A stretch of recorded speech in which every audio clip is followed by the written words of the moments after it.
Olá, meus amigos, tudo bem? O ano é 2020 e mais uma vez começam os debates sobre a possibilidade ou não da participação de crentes evangélicos e de pastores na campanha política. Muitas pessoas me perguntam: o que o senhor acha, pastor Haroldo? E eu respondo com outra pergunta. A pergunta que eu faço é o seguinte: existe alguma lei que proíba? Porque, amados, opiniões, elas precisam ser respeitadas. Opiniões não se discutem. Mas para que nós venhamos saber se uma coisa é certa ou errada, os parâmetros não são as nossas opiniões, nem a minha e nem as suas. O parâmetro para que se saiba se algo é certo ou errado são leis. E aí eu pergunto, nas leis humanas, existe algo que proíba? E para nós cristãos evangélicos, a lei maior, a carta magna para a nossa vida, nossa prática de vida e conduta é a Bíblia Sagrada. Existe na Bíblia Sagrada algum versículo ou capítulo ou uma passagem que proíba? Então a resposta para essas perguntas é não. Não existe nenhuma lei, nem na esfera municipal, estadual ou a Constituição Federal, que proíba a participação de pastores ou cristãos evangélicos. E na Bíblia Sagrada também não existe nenhum tipo de proibição.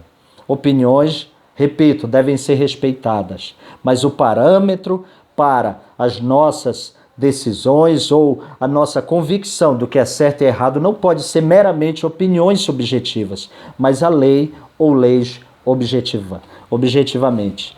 Então, veja bem, nós somos cidadãos como quaisquer outros cidadãos. Nós também temos direitos e cumprimos nossos deveres, pagamos nossos impostos, seguimos as determinações da justiça e procuramos, além de tudo isso, trabalhar para o bem da sociedade. Fazemos um trabalho social que dificilmente qualquer outro órgão governamental chega ao nível do que a igreja ou do que o povo evangélico tem feito no Brasil todo. E em muitos lugares é o único trabalho verdadeiramente com objetivos e com resultados na recuperação de pessoas dependentes químicos ou pessoas com problemas familiares. Em muitos lugares a igreja, o povo evangélico são os únicos instrumentos de transformação social. Então, veja bem, nós não fazemos esse trabalho para buscar reconhecimento, é o nosso chamado, é a nossa missão. Nós fomos levantados ou colocados ou direcionados por Deus para trabalhar com as pessoas. E fazemos isso de bom grado, de forma gratuita e cumprindo e obedecendo um chamado. Mas como cidadãos, nós temos também direitos de participar da vida pública. Existem muitas decisões na esfera política que nós somos deixados à margem, muitas vezes por nossa própria culpa, porque não tomamos parte nessas disputas, nessas decisões, nesses debates, e somos colocados de lado, quando muitas vezes a nossa opinião poderia ser ouvida e deveria ser colocada dentre as outras opiniões também.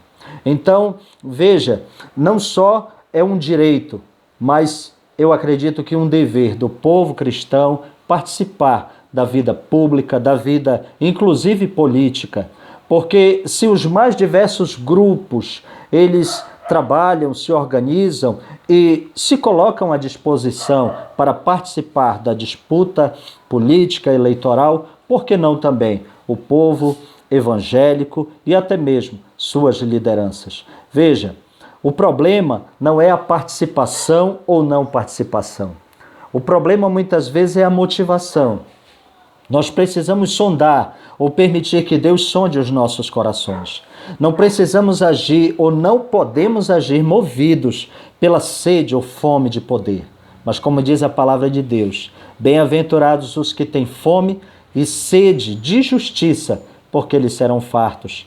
A nossa fome, a nossa sede ao participar da disputa eleitoral, da disputa política, deve ser fome e sede de justiça. A nossa motivação deve ser essa, e não sede e fome de poder. Para finalizar essa reflexão, eu quero ler um texto da Palavra de Deus que está no livro de Juízes, capítulo 9, versículo de número 8, que diz assim a palavra do Senhor. Foram certa vez as árvores ungir para si um rei, e disseram à oliveira, reina sobre nós.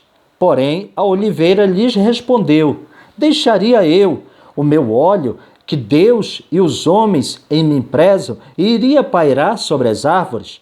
Então disseram as árvores à figueira, vem tu e reina sobre nós. Porém a figueira lhes respondeu, deixaria eu a minha doçura, o meu bom fruto, e iria pairar sobre as árvores? Então disseram as árvores à videira, vem tu e reina sobre nós. Porém a videira lhes respondeu, deixaria eu o meu vinho, que agrada a Deus e aos homens, e iria pairar sobre as árvores? Então todas as árvores disseram ao espinheiro, vem tu e reina sobre nós. Respondeu o espinheiro às árvores, se deveras me ungis rei sobre vós, vinde e refugiai-vos debaixo da minha sombra. Se não, saia do espinheiro fogo e consuma os cedros do Líbano. Veja bem, aqui é uma alegoria, é uma parábola. Videira, figueira e oliveira representam na Bíblia o povo de Israel, o povo de Deus, a igreja do Senhor. E esses três árvores, ou essas três árvores que representam o povo de Deus, foram buscadas para liderar, para serem reis. E o rei aqui é uma liderança política.